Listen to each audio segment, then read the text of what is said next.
nerds around here know by now, I consider Steven Spielberg's Duel to be very much the original killer car movie. It certainly contains the original killer car cliff dive anyway. So for today's Drivin and Divin compilation, I'm going to be looking at some other Spielberg movies where he pays homage to his own creation. You know, it's kind of a shame I don't have a lot of time to talk about it because there's really not enough that can be said about The Last Crusade. Pretty much every scene in this movie is worthy of critical acclaim. Not the least of which is the epic tank battle.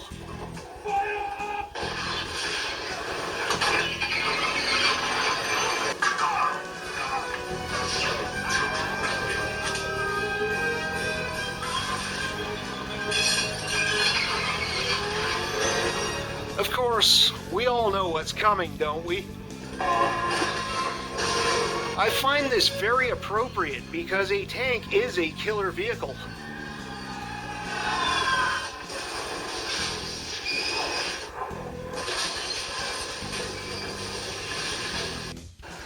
Ah, what a fun movie this was. And it doesn't take much imagination to see a little bit of Duel in here. And once again, the hero dresses the part.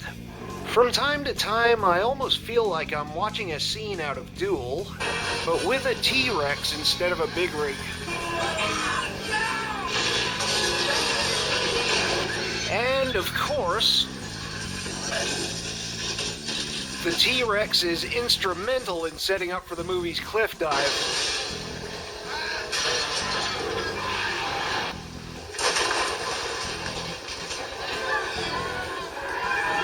And since it worked so well, they had to bring back the cliff dive for the not-so-great sequel.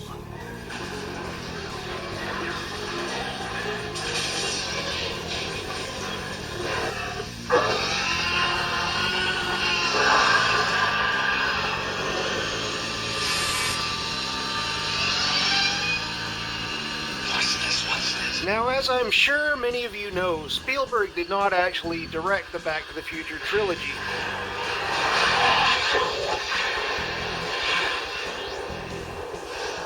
But as an executive producer, he certainly did make his mark on it.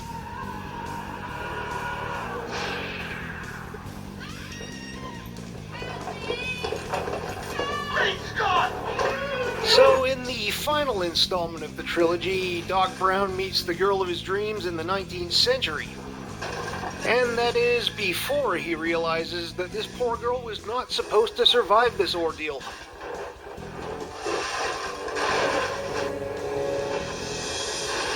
Anyone up for an encore? Well, the movie has that covered.